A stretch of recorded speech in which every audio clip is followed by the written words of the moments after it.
Losing streak किस्मत नहीं होती, ये एक गणित की गलती होती है। ज्यादातर ट्रेडर्स सोचते हैं कि उनके साथ बुरा हो रहा है, असल में उनके रिस्क का तरीका गलत होता है। आज दो सिस्टम्स मिलेंगे, एक उनके लिए जो नए हैं, एक उनके लिए जो एक्सपीरियंस्ड हैं। एक चीज है जो दोनों सिस्टम्स में कॉमन है, लूजिंग स्ट्रीक आने के बाद आपका रिस्क कम होना चाहिए, खत्म नहीं होना चाहिए। एक तरीका है जिससे 4 लगातार लॉसेस में भी आपका अकाउंट बच सकता है, जबकि गलत तरीके से वही 4 लॉसेस आपकी पूरी कैपिटल का बड़ा हिस्सा खा सकती हैं। यह फर्क कैसे बनता है अभी समझाता हूं। एक बार मेरी लगातार 3 ट्रेड्स लॉस हो गई थी, गला सूखने लगा था, दिमाग में एक ही चीज चल रही थी, अब इसे किसी भी तरह रिकवर करना है। चौथी ट्रेड ली, उसमें रिस्क 2 गुना कर दिया, वो भी लॉस हो गई। उस एक दिन में मैंने जितना नुकसान किया वो सामान्य दिनों के 10 दिन के नुकसान के बराबर था। क्या आपके साथ भी ऐसा हुआ है? लॉस के बाद वो ट्रेड जो सोच समझकर नहीं ली जाती, सिर्फ रिकवर करने की जल्दी में ली जाती है। आज मैं वो चीज समझाने वाला हूं जो उस पल पर गलत हो रही होती है, और उसे सही कैसे किया जाता है वो भी। इस वीडियो में 2 हिस्से हैं, पहला उनके लिए जो अभी ट्रेडिंग में नए हैं, दूसरा उनके लिए जो एक्सपीरियंस्ड हैं, जिनके पास अपनी स्ट्रैटेजी का रिकॉर्ड है। दोनों ध्यान से सुनना, क्योंकि दोनों के आखिर में एक ही बात निकलती है, लूजिंग स्ट्रीक आपके कंट्रोल में नहीं है, लेकिन लूजिंग स्ट्रीक का डैमेज वो पूरी तरह आपके कंट्रोल में है। चलिए सबसे पहले एक बात साफ कर लेते हैं, लॉस होना ट्रेडिंग का एक हिस्सा है। कोई भी स्ट्रैटेजी हो, कितनी भी अच्छी हो, वो कभी ना कभी लगातार लॉसेस देगी। ये हर ट्रेडर के साथ होता है, इसमें कोई अपवाद नहीं है। लेकिन असली फर्क इस बात से पड़ता है कि उस लूजिंग स्ट्रीक के दौरान आपका रिस्क कितना है। अगर हर ट्रेड में आपका रिस्क एक जैसा रहता है, चाहे वो प्रॉफिट हो या लॉस, तो एक दिन ऐसा जरूर आएगा जब एक लूजिंग स्ट्रीक आपकी पूरी कैपिटल का बड़ा हिस्सा खा जाएगी। लेकिन अगर आपका रिस्क सिचुएशन के हिसाब से बदलता है, तो वही लूजिंग स्ट्रीक सिर्फ एक छोटा सा नुकसान बनकर रह जाती है। इसी को हम डायनामिक रिस्क मैनेजमेंट कहते हैं, और आज इसी को हम डिटेल में समझेंगे। शुरू करते हैं बिगिनर लेवल के सिस्टम से। मान लीजिए आपकी ट्रेडिंग कैपिटल 2 लाख रुपए है। ये आपकी अपनी मेहनत की कमाई है, आपने अभी ट्रेडिंग शुरू की है, या फिर आपका अकाउंट फिलहाल न प्रॉफिट में है न लॉस में, सीधा ब्रेक इवन पर है। इसे हम बोलते हैं न्यूट्रल स्टेट। एक बहुत सिंपल रूल है इस स्टेट के लिए, जब आपका अकाउंट न्यूट्रल हो तब पर ट्रेड रिस्क सिर्फ 1% रखना है। यहाँ एक बात बहुत कम लोग समझते हैं, जब आप कोई नई कैपिटल के साथ ट्रेडिंग शुरू करते हो, सबसे इंपॉर्टेंट ट्रेड आपकी पहली ट्रेड होती है। क्यों? अगर आपकी पहली ट्रेड प्रॉफिट में जाती है तो दूसरी ट्रेड मन पर हल्की लगती है, और अगर दूसरी ट्रेड लॉस भी हो जाए तो कोई बड़ी बात नहीं, क्योंकि आप टेक्निकली वापस ब्रेक इवन पर आ जाते हो। लेकिन अगर पहली ट्रेड ही लॉस हो जाए तो दूसरी ट्रेड मन पर भारी पड़ने लगती है। क्यों भारी पड़ती है? क्योंकि अब आपको लॉस रिकवर करने की चिंता भी है और अपनी कैपिटल बचाने की चिंता भी है। दोनों एक साथ सिर पर सवार रहती हैं। छाती में एक हल्का दबाव सा महसूस होता है, सोच बार बार एक ही जगह अटक जाती है, अब क्या करूं? तो पहली और सबसे जरूरी बात, अकाउंट न्यूट्रल है तो रिस्क सिर्फ 1%, इससे ज्यादा नहीं। अब आमतौर पर होता क्या है, पहली ही ट्रेड में लोग 2%, 3% रिस्क ले लेते हैं। कारण या तो जल्दी बड़ा प्रॉफिट कमाने की चाहत होती है, या फिर ओवर कॉन्फिडेंस होता है कि यह ट्रेड तो पक्का चलेगी। जब आप पहली ट्रेड में ज्यादा रिस्क लेते हो और वो लॉस हो जाती है, तो आपका अकाउंट एक झटके में नीचे चला जाता है। मान लीजिए आपने खुद के लिए एक सीमा तय की है कि आपका अकाउंट 4% से ज्यादा नीचे नहीं जाना चाहिए। इसे हम बोलते हैं आपकी मैक्सिमम ड्रॉडाउन लिमिट। अगर आपने पहली ही ट्रेड में 2% रिस्क लिया और वो लॉस हो गई, तो आपने अपनी आधी ड्रॉडाउन लिमिट एक ही ट्रेड में इस्तेमाल कर ली। अब यहाँ सबसे बड़ी गलती बिगिनर्स करते हैं। जब वो ड्रॉडाउन में जाते हैं, वो सोचते हैं कैपिटल तो पहले से ही थोड़ी नीचे है, चलो अब एक बड़ी ट्रेड लेकर एक ही बार में सब वापस ले आते हैं। लेकिन असल में ऐसा बहुत कम बार होता है। बहुत ही कम बार ऐसा होगा कि आप ड्रॉ डाउन में हो, बड़ा रिस्क लिया हो और वो प्रॉफिट में बदल गया हो। ऐसा क्यों होता है? क्योंकि जब भी कोई ट्रेडर ड्रॉ डाउन में होता है और वो ट्रेड लेता है, वो ज्यादातर प्रेशर में आकर वो ट्रेड भी लॉस में कर बैठता है। चार्ट देखते वक्त आंखें चार्ट पर होती हैं, लेकिन दिमाग रिकवरी पर अटका रहता है। और जब दिमाग मार्केट पर नहीं, अपने नुकसान पर टिका हो, तो डिसीजन खराब ही आता है। तो पहला रूल याद रखो, अकाउंट न्यूट्रल है तो 1% रिस्क। अब दूसरी सिचुएशन, अगर आपका अकाउंट ड्रॉडाउन में है, यहां सबसे इंपॉर्टेंट चीज ये है कि अपना रिस्क आधा कर दो। अगर आप ड्रॉडाउन में हो, खासकर अगर आप नए ट्रेडर हो, तो लूजिंग स्ट्रीक शुरू होने के चांसेस वैसे भी ज्यादा रहते हैं। अगर यहां आप सिर्फ 0.5% रिस्क रखते हो तो आपके अकाउंट की लाइफ स्पैन लगभग डबल हो जाती है। एक उदाहरण से समझते हैं। मान लो आपकी कैपिटल 2 लाख रुपए है। पहली ट्रेड में आपने 1% रिस्क लिया, यानी 2,000 रुपए। वो लॉस हो गई। अब आपका बैलेंस 1,98,000 रुपए है। मान लो आपकी मैक्सिमम ड्रॉडाउन लिमिट 4% की है। इसमें से 1% आप पहले ही गंवा चुके हो, बचे 3%। अगर आप 1% रिस्क लेते रहो तो सिर्फ 3 और ट्रेड्स बचती हैं जिनमें आप लॉस अफोर्ड कर सकते हो।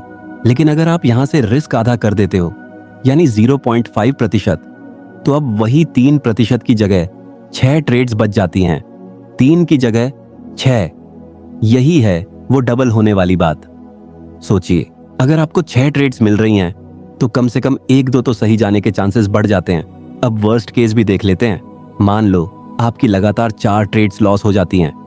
पहली ट्रेड में 1% लॉस, दूसरी में 0.5%, तीसरी में फिर 0.5%, चौथी में फिर 0.5%, कुल मिलाकर 2.5% का ड्रॉडाउन। अब यही अगर आपने हर ट्रेड में 1% का रिस्क रखा होता तो 4 ट्रेड्स में आप पूरे 4% के ड्रॉडाउन में पहुंच जाते। उस 4% को रिकवर करने के लिए अगर आप 1% रिस्क ले रहे हो तो आपको लगातार 2 विनिंग ट्रेड्स चाहिए होंगी।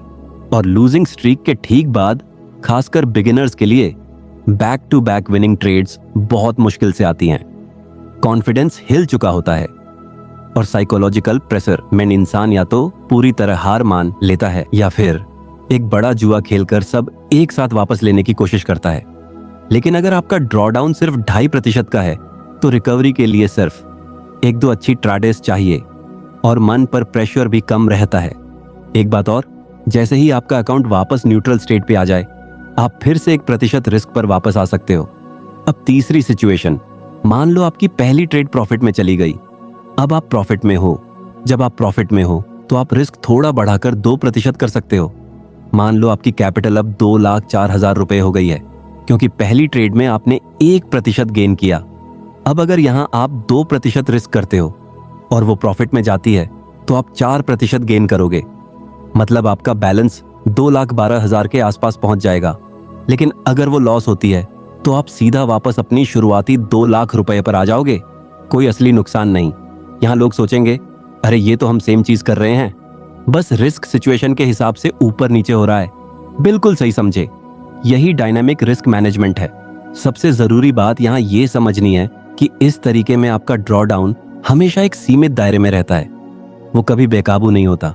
जो लोग यह नहीं करते वो हर त्राडे में एक जैसा रिस्क रखते हैं, चाहे प्रॉफिट हो या लॉस। और यही आदत धीरे धीरे उनकी कैपिटल खत्म कर देती है। बहुत सिंपल भाषा में याद रखने के लिए इसे 3 लाइन में समेट लो। अकाउंट न्यूट्रल है तो पर ट्रेड रिस्क 1%। अकाउंट प्रॉफिट में है तो पर ट्रेड रिस्क 2%। अकाउंट ड्रॉडाउन में है तो पर ट्रेड रिस्क 0.5%। सिर्फ ये 3 नियम फॉलो कर लो, आपकी ट्रेडिंग कैपिटल की लाइफ बहुत ज्यादा बढ़ जाएगी।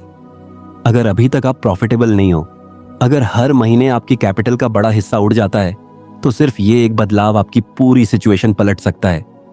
ये हुआ बेसिक सिस्टम बिगिनर्स के लिए। अब बात करते हैं एडवांस्ड सिस्टम की, जो एक्सपीरियंस ट्रेडर्स के लिए है। एक बात पहले क्लियर कर देता हूं, अगर आपने अभी तक प्रॉफिटेबल ट्रेडिंग नहीं की है, अगर आपके पास अपनी स्ट्रैटेजी का कोई रिकॉर्ड नहीं है, तो सीधा एडवांस्ड सिस्टम पर मत जाना। पहले बेसिक वाला अच्छे से प्रैक्टिस करो। मान लीजिए आप एक एक्सपीरियंस ट्रेडर हो, आपके पास थोड़ा अनुभव है और आप एडवांस रिस्क मैनेजमेंट सीखना चाहते हो। जब मैं ज्यादा एग्रेसिवली ट्रेडिंग करता था तो मैं एक खास तरीका इस्तेमाल करता था। इसे एडवांस्ड रिस्क मैनेजमेंट कहते हैं। इसमें सीधे सीधे ये करना है, मान लीजिए आपकी कुल ट्रेडिंग कैपिटल 6 लाख रुपए है। अब इस पूरी कैपिटल को एक साथ एक ही जगह इस्तेमाल करने की बजाय आप इसे बांट देते हो। मान लीजिए आप इसे 3 बराबर हिस्सों में बांट देते हो, 2-2 लाख रुपए के 3 हिस्से। लेकिन इससे पहले एक बहुत जरूरी शर्त है, आपके पास अपनी स्ट्रेटेजी का बैक टेस्टेड रिकॉर्ड होना चाहिए। मतलब पुराने ट्रेड्स का पूरा हिसाब, जो बताए कि आपकी स्ट्रेटेजी असल में कैसा परफॉर्म करती है। अगर आपको नहीं पता कि बैक टेस्टिंग कैसे की जाती है, पुराना डेटा कैसे एनालाइज किया जाता है, तो पहले वो सीखो। उसके बिना एडवांस्ड सिस्टम काम नहीं करेगा। इस रिकॉर्ड से आपको दो बहुत जरूरी नंबर्स चाहिए होंगे। पहला है मैक्सिमम ड्रॉडाउन। मैक्सिमम ड्रॉडाउन से पता चलता है कि आपकी पूरी स्ट्रैटेजी में सबसे बुरे हालात में आपकी कैपिटल कितना नीचे जा सकती है। मान लीजिए आपका रिकॉर्ड बताता है कि आपकी स्ट्रैटेजी का मैक्सिमम ड्रॉडाउन 5% है। इसका मतलब है कि अगर स्ट्रैटेजी ओवरऑल प्रॉफिटेबल है तो इक्विटी ऊपर जाएगी, फिर थोड़ी नीचे आएगी, फिर वापस ऊपर। लूजिंग स्ट्रीक आने पर इक्विटी नीचे जाएगी। कितना नीचे? ज्यादा से ज्यादा 5%, इससे ज्यादा नहीं, क्योंकि रिकॉर्ड यही बताता है। ये जानना क्यों जरूरी है? क्योंकि हमारी कैपिटल लिमिटेड होती है। हमारे पास अनलिमिटेड पैसा नहीं है कि हम कितना भी नीचे जाते रहें। दूसरी जरूरी चीज, आपकी मैक्सिमम लूजिंग स्ट्रीक कितनी है। बैक टू बैक कितनी ट्रेड्स लगातार लॉस में जाती हैं, ये रिकॉर्ड में देखना है। मान लीजिए रिकॉर्ड बताता है कि आपकी मैक्सिमम लॉसिंग स्ट्रीक 5 ट्रेड्स की है, इससे ज्यादा कभी लगातार लॉस नहीं हुआ। जब ये दोनों नंबर्स आपके पास आ जाते हैं तब आप कैपिटल को बहुत समझदारी से बांट सकते हो। जैसे मैंने बताया, 6 लाख की कैपिटल को 3 हिस्सों में बांटना। पहले हिस्से को हम बोलते हैं आ अकाउंट। इसमें सिर्फ बहुत सॉलिड सेटअप्स लिए जाएंगे, ऐसे सेटअप्स जहां सारे रूल्स मैच कर रहे हो और कॉन्फिडेंस भी बहुत मजबूत हो। बाकी 2 हिस्सों को हम बोलते हैं बी अकाउंट और सी अकाउंट। इनमें ऐसे सेटअप्स लिए जाएंगे जहां रूल्स तो मैच कर रहे हैं लेकिन कन्विक्शन उतना सॉलिड नहीं है। शायद मार्केट की मूवमेंट थोड़ी अनसर्टेन है, या वॉल्यूम कम है, या कोई और छोटी वजह है। अब समझने की कोशिश करो कि क्या होता है इससे। अगर ए अकाउंट में लूजिंग स्ट्रीक चल रही है तो उसका असर बी और सी अकाउंट पर नहीं पड़ेगा, और अगर बी अकाउंट में लूजिंग स्ट्रीक चल रही है तो उससे ए और सी अकाउंट प्रभावित नहीं होंगे। अब सेम स्ट्रेटेजी इस्तेमाल कर रहे हो तीनों अकाउंट्स पर, लेकिन आपने सेटअप्स की क्वालिटी के हिसाब से कैपिटल को अलग अलग हिस्सों में बांटा हुआ है। मान लो आपका विन रेट 60% है, 10 में से 6 ट्रेड्स प्रॉफिट में, 4 लॉस में। बहुत ज्यादा चांस है कि ये 4 लूजिंग ट्रेड्स कभी एक ही अकाउंट पर बैक टू बैक नहीं आएंगी। शायद 2 लॉस ए अकाउंट पर आए, एक बी पर, एक सी पर। तो कोई भी एक अकाउंट इतना ज्यादा अफेक्टेड नहीं होगा क्योंकि नुकसान बंट गया। एक बात ध्यान रखना, अगर आपका ए अकाउंट यानी सबसे सॉलिड सेटअप्स वाला अकाउंट बार बार 2-3 बैक टू बैक लॉसेस दे रहा है तो समझ लो कि आपने सेटअप की क्वालिटी सही से पहचानी नहीं है। आपको फिर से अपना रिकॉर्ड देखना होगा और कैटेगराइजेशन ठीक करनी होगी। अब बात करते हैं कि अगर आपका मैक्सिमम ड्रॉडाउन और लूजिंग स्ट्रीक दोनों ज्यादा हैं तो क्या करें। मान लीजिए रिकॉर्ड बताता है कि आपका मैक्सिमम ड्रॉडाउन 9% है और लूजिंग स्ट्रीक 10 ट्रेड्स की है। ऐसे में अगर आप सिर्फ 2 या 3 अकाउंट्स में कैपिटल बांटोगे तो पॉसिबिलिटी है कि 10 बैक टू बैक लॉसेस में सभी अकाउंट्स अफेक्टेड हो जाएं और ये एडवांस्ड तरीका अपना असर खो देगा। तो यहाँ क्या करना चाहिए? अगर आपका ड्रॉडाउन और लूजिंग स्ट्रीक दोनों ज्यादा हैं तो कैपिटल को ज्यादा छोटे हिस्सों में बांटो। मान लो 6 लाख को 6 हिस्सों में, 1-1 लाख के। इसमें से 2 हिस्से ए कैटेगरी के लिए, 2 हिस्से बी कैटेगरी के लिए, और बाकी 2 को बैकअप की तरह रखो, जिन्हें तभी इस्तेमाल करो जब बाकी हिस्से स्टेबल हों। लेकिन ईमानदारी से कहूं, अगर आपकी स्ट्रैटेजी का ड्रॉडाउन और लूजिंग स्ट्रीक इतना ज्यादा है तो मेरी राय में इतनी बड़ी कैपिटल इस स्ट्रैटेजी पर लगाना ही सही नहीं है। इसका मतलब ये नहीं कि आपकी स्ट्रैटेजी खराब है, हो सकता है वो ओवरऑल प्रॉफिटेबल हो, लेकिन अगर मैक्सिमम ड्रॉडाउन ज्यादा है तो पहले ध्यान इस पर देना चाहिए कि उसे कैसे कम किया जाए। अपने लूजिंग ट्रेड्स का पैटर्न ढूंढो, अपना विन रेट सुधारने पर काम करो। एक और तरीका बताता हूं जो कैपिटल बांटने का दूसरा नजरिया देता है। मान लो आप कैपिटल को 5 हिस्सों में बांट रहे हो, 1-1 लाख 20,000 के। हफ्ते के बांच ट्रेडिंग दिनों के हिसाब से सोमवार के लिए 1 हिस्सा, मंगलवार के लिए दूसरा, बुधवार के लिए तीसरा, गुरुवार के लिए चौथा, शुक्रवार के लिए 5वां। सोमवार को सिर्फ सोमवार वाला हिस्सा ट्रेडे होगा, मंगलवार को सिर्फ मंगलवार वाला। इससे क्या होता है, अगर सोमवार को प्रॉफिट हुआ और मंगलवार को लॉस हुआ तो सोमवार वाला हिस्सा उस लॉस से बिल्कुल अलग रहेगा। अगर बुधवार को फिर प्रॉफिट होता है तो वो भी मंगलवार के लॉस से अलग रहेगा। आप हर हिस्से को एक दिन के साथ जोड़ रहे हो। कभी ना कभी हफ्ते में कोई एक दिन ऐसा आएगा जहां लगातार प्रॉफिट्स बन रहे हो।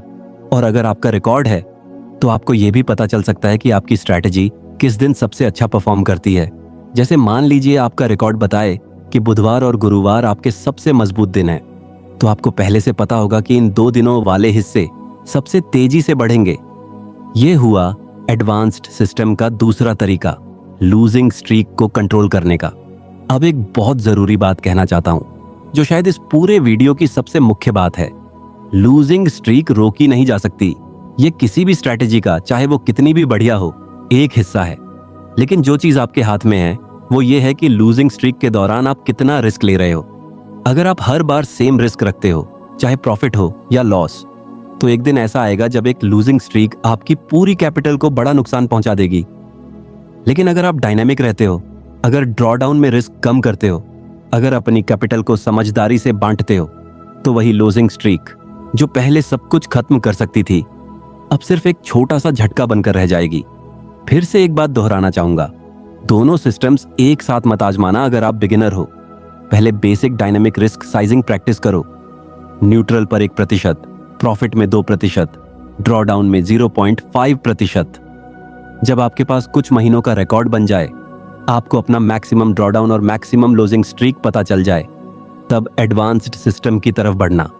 एक आखिरी बात, अगली बार जब आपकी कोई ट्रेड लॉस हो, अगली ट्रेड लेने से पहले एक पल रुककर खुद से पूछो, मैं इस वक्त न्यूट्रल हूं, प्रॉफिट में हूं या ड्रॉडाउन में हूं, और उसी हिसाब से अपना रिस्क तय करो। ये इतना छोटा सा कदम है, लेकिन यही एक कदम आपकी कैपिटल की लाइफ को डबल कर सकता है।